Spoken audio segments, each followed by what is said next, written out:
Hello दोस्तों, आज हम पढ़ने जा रहे हैं भारत पाकिस्तान के संघर्ष। क्या पढ़ने जा रहे हैं? भारत पाकिस्तान संघर्ष। आइए अब हम घरेलू राजनीति के दायरे से बाहर निकलें और इस क्षेत्र के अंतर्राष्ट्रीय संबंध के ऐसे दायरों पर नज़र डालें जहां संघर्ष हुए हैं।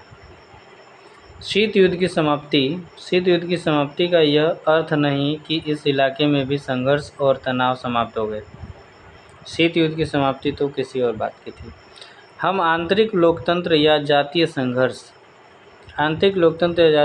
के मामले पर हुए टकरावों को देख चुके हैं, लेकिन कुछ महत्वपूर्ण संघर्ष अंतर्राष्ट्रीय प्रकृति के भी संघर्ष होते हैं। दक्षिण एशिया में भारत की स्थिति केंद्रीय है। पूरे दक्षिण एशिया में देखा जाए तो भारत बीच में पड़ता है और बड़ा है एरिया में, और इस वजह से इनमें अधिकांश संघर्षों का रिश्ता भारत से है। इन संघर्षों में सबसे प्रमुख और सर्वग्रासी संघर्ष भारत और पाकिस्तान का है। विभाजन के तुरंत बाद दोनों देश कश्मीर के मसले पर लड़ पड़े। पाकिस्तान की सरकार का दावा था कि कश्मीर पाकिस्तान का है। भारत और पाकिस्तान के बीच 1947-48 तथा 1965 के युद्ध में इस मामले का समाधान नहीं हुआ। 1948 के युद्ध के फलस्वरूप कश्मीर के दो हिस्से हो गए। एक हिस्सा पाकिस्तान अधिकृत कश्मीर कहलाया, जबकि दूसरा हिस्सा भारत का जम्मू कश्मीर प्रांत बना। दोनों के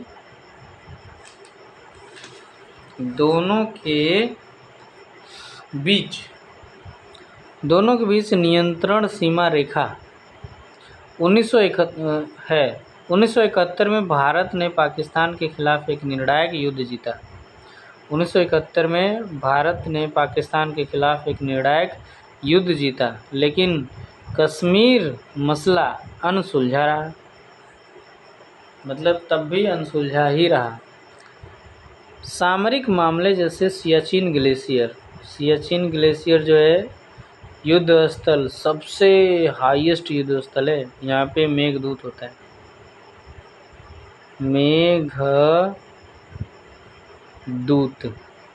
मेघदूत प्रैक्टिस होता है। सामरिक मामले जैसे सियाचिन ग्लेशियर जो सबसे हाईएस्ट है पर नियंत्रण हाईएस्ट बैटलफील्ड पर नियंत्रण तथा हथियारों की होड़ लेकर भी भारत और पाकिस्तान के बीच तनातनी रहती है। 1990 के दशक में दोनों देशों में परमाणु हथियार और ऐसे हथियारों को एक दूसरे पर दागने की क्षमता वाले मिसाइल हासिल कर लिए हैं। इससे दोनों देशों के बीच हथियारों की होड़ ने एक नया चरित्र ग्रहण किया। 1998 में भारत ने पोखरण में और इसके कुछ दिनों के अंदर ही पाकिस्तान ने चगाई पहाड़ी हम लोग पोखरण राजस्थान पर परमाणु परीक्षण किए। इसके बाद से ऐसा लगता है कि भारत और पाकिस्तान एक सैन्य संबंध में बंध चुके हैं और इसके बीच सीधे और सर्वव्यापी युद्ध छिड़ने की आशंका कम हो गई है। ठीक है, आगे देखते हैं। लेकिन दोनों देशों की सरकारें लगातार एक दूसरे को संदेह की नज़र से देखती है। भारत सरकार का आरोप है कि पाकिस्तान सरकार ने लुके छिपे ढंग से हिंसा की रणनीति जारी रखी है। पाकिस्तान का आरोप है कि भारत सरकार का आरोप है। भारत आरोप लगाती है पाकिस्तान पर कि वो लुके छुपे ढंग से हिंसा करने की रणनीति जारी रखी है। आरोप है कि वह कश्मीर उग्रवादियों को हथियार, प्रशिक्षण और धन देता है। आरोप लगा है कि पाकिस्तान है जो वो हथियार भी देता है, प्रशिक्षण भी देता है, धन भी देता है उग्रवादियों को। कौन उग्रवादी? कश्मीरी उग्रवादियों को। तथा भारत पर आतंकवाद हमले के लिए उन्हें सुरक्षा प्रदान करता है। भारत सरकार का यह भी मानना है कि पाकिस्तान ने 1985 से 1995 की अवधि में खालिस्तान समर्थक उग्रवादियों को हथियार तथा गोले बारूद दिए थे। पाकिस्तान की खुफिया एजेंसी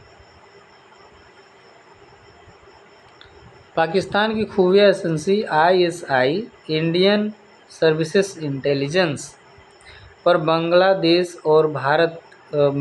और नेपाल के गुप्त ठिकानों में से पूर्वोत्तर भारत में भारत विरोधी अभियानों में संलग्न होने का आरोप है। इसके जवाब में पाकिस्तान की सरकार भारत सरकार और उनकी खुफिया एजेंसियों पर सिंध और बलूचिस्तान में समस्या को भड़काने का आरोप लगाती है। भारत और पाकिस्तान के बीच नदी जल के बंटवारे के सवाल पर भी तनातनी हुई। 1960 के दोनों के बीच सिंधु नदी के इस्तेमाल को लेकर तीखे विवाद हुए। संयोग से 1960 में विश्व बैंक की मदद से भारत और पाकिस्तान के सिंधु जल संधि 1960 में हुई विश्व बैंक के माध्यम से। किसमें? भारत और पाकिस्तान के मध्यस्थ। भारत और पाकिस्तान के सिंधु जल संधि पर दस्तखत किए और यह संधि भारत पाकिस्तान के बीच हुई और सैन्य संघर्षों के बावजूद अब भी कायम है। हालांकि सिंधु जल संधि की व्याख्या और नील नदी के इस्तेमाल को लेकर अभी भी कुछ छोटे मोटे विवाद हैं। कच्छ के रण में सर क्रीक की सीमाओं को लेकर दोनों देशों के बीच मतभेद है। यह विवाद छोटा जान पड़ता है, लेकिन इसके साथ एक चिंता जुड़ी हुई है। इस विवाद का समाधान जिस ढंग से किया जाएगा, उसका असर सर क्रीक इलाके से सटे समुद्री संसाधन के नियंत्रण पर भी पड़ेगा। भारत और पाकिस्तान के बीच इन सभी मामलों के बारे में वार्ताओं के दौर चल रहे हैं। समझ रहे हैं? वार्ताओं के दौर चल रहे हैं। आइए भारत और उसके अन्य पड़ोसी देश के बारे में फटाफट देख लेते हैं 5 मिनट में। बांग्लादेश और भारत के बीच गंगा और ब्रह्मपुत्र के नदी के जल के हिस्सेदारी सहित कई मुद्दों पर मतभेद है। यानी भारत और बांग्लादेश के बीच में गंगा नदी का, ब्रह्मपुत्र नदी के जल की हिस्सेदारी सहित कई और भी मुद्दे हैं जिस पर मतभेद है। भारतीय सरकारों के बांग्लादेश से नाखुश होने के कारण में भारत में अवैध अप्रवास जब ढाका से बांग्लादेश से आ जाते हैं तो वही गलत हो जाता है। ढाका के खंडन, भारत विरोधी इस्लाम कट्टरपंथी माओवादियों को जन समर्थन, भारतीय सेना को पूर्वोत्तर भारत में जाने के लिए अपने इलाके के रास्ता देने से बांग्लादेश ने इनकार कर दिया। ढाका के भारत को प्राकृतिक गैस निर्यात न करने के फैसले तथा म्यांमार को बांग्लादेशी इलाके से होकर भारत को प्राकृतिक गैस निर्यात करने देने जैसे मामले शामिल हैं। बांग्लादेश की सरकार का मानना है कि भारतीय सरकार नदी जल हिस्सेदारी के सवाल पर इलाके के दादा की तरह बर्ताव करती है। इसके अलावा भारत की सरकार पर चट्टगांव पर्वतीय क्षेत्र में विद्रोह को हवा देने में, बांग्लादेश के प्राकृतिक गैस में सेंधमारी करने और व्यापार के बेईमानी बरतने के भी आरोप हैं। विभेदों के बावजूद भारत और बांग्लादेश के कई मामले पर सहयोग करते हैं। पिछले 20 वर्षों के दौरान दोनों के बीच आर्थिक संबंध ज़्यादा बेहतर हुए हैं। बांग्लादेश भारत के लुक ईस्ट और 2014 में एक्ट ईस्ट नीति का हिस्सा है। इस नीति के अंतर्गत म्यांमार के जरिए दक्षिण पूर्व एशिया के संपर्क साधने की बात है। आपदा प्रबंधन और पर्यावरण के मामले में भी दोनों देशों में निरंतर सहयोग किया। 2015 में दोनों ने कुछ परिक्षेत्रों यानी एन्क्लेव का आदान प्रदान किया। इस बात के भी प्रयास किए जा रहे हैं कि साझे खतरों को पहचान कर तथा एक दूसरे की ज़रूरतों के प्रति ज़्यादा संवेदनशीलता बरतकर सहयोग के दायरे को बढ़ावा देगा। अच्छा, मतलब सौहार्दपूर्ण आपस में बातचीत की बात हो रही है। भारत और नेपाल के बीच मधुर संबंध है। किसके बीच में? भारत और नेपाल भी पड़ोसी देश हैं और दोनों देशों के बीच संधि हुई है।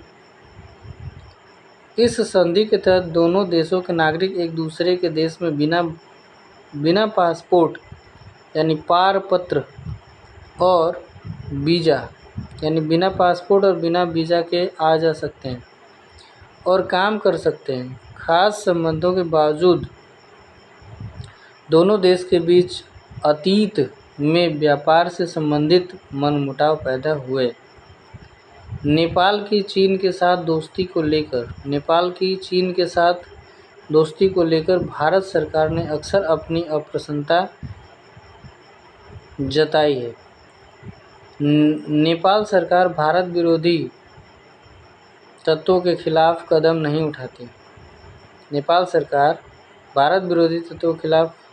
उठाती। इससे भी भारत नाखुश है। भारत की सुरक्षा एजेंसियां नेपाल में चल रहे हैं माओवादी आंदोलन को अपनी सुरक्षा के लिए खतरा मानती है, क्योंकि भारत में बिहार से लेकर आंध्र प्रदेश तक विभिन्न प्रांतों में नक्सलवादी समूहों का उभार हुआ है। नेपाल में बहुत से लोग यह सोचते हैं कि भारत की सरकार नेपाल के अंदरूनी मामले में दखल दे रही है और उनके नदी, जल, पनबिजली पर आंख गड़ाए हुए है। चारों तरफ से जमीन से घिरे नेपाल को लगता है कि भारत उसको अपने क्षेत्र भूमि से होकर समुद्र तक पहुंचने से रोकता है। बहरहाल भारत नेपाल के संबंध में एकदम मजबूत और शांतिपूर्ण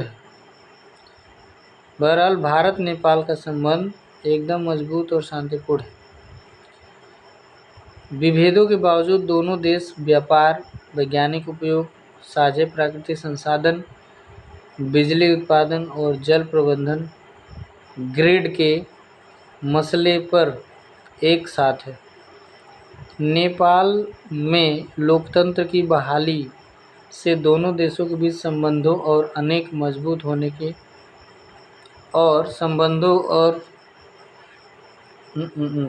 नेपाल में लोकतंत्र की बहाली से दोनों देशों के बीच संबंधों के और मजबूत होने की उम्मीद बंधी है। श्रीलंका और भारत भी पड़ोसी हैं।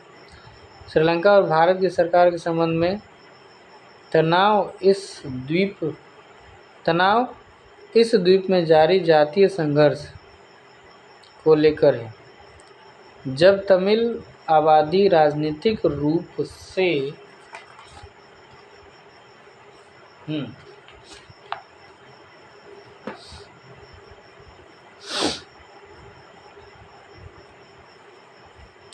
राजनीतिक रूप से नाखुश हो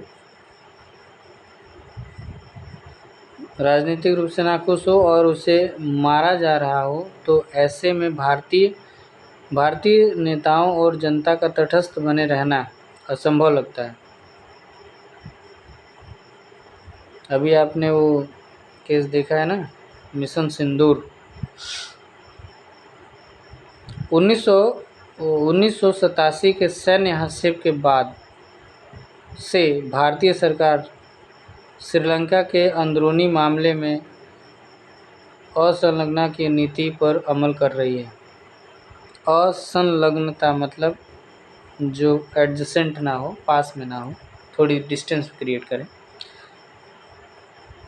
भारत सरकार ने श्रीलंका के साथ एक मुक्त व्यापार समझौता पर दस्तखत किए। इसमें दोनों देशों के संबंध मजबूत हुए हैं। श्रीलंका में सुनामी से हुई तबाही के बावजूद पुनर्निर्माण कार्यों में भारतीय मदद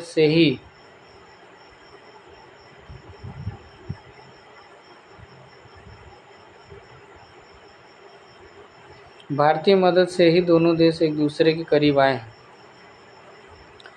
तो आगे क्या हुआ, भारत के भूटान के साथ संबंध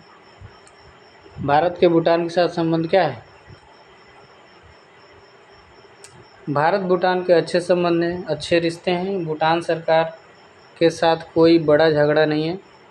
भूटान से अपने काम का संचालन कर रहे पूर्वोत्तर राज्य के उग्रवादियों और गुरिल्लों को भूटान के क्षेत्र में से खदेड़ दिया गया। भूटान के इस कदम से भारत को बड़ी मदद मिली। भारत भूटान की पनबिजली की बड़ी परियोजना में हाथ बटा रहा है। इस हिमालयी देश के विकास कार्यों के लिए सबसे ज़्यादा अनुदान भारत से हासिल होता है। मालदीव के साथ भारत के संबंध सौहार्दपूर्ण। अब मालदीव भी भारत के साथ है, तो मालदीव के साथ भारत के संबंध सौहार्दपूर्ण तथा गर्मजोशी से भरे हैं। 1988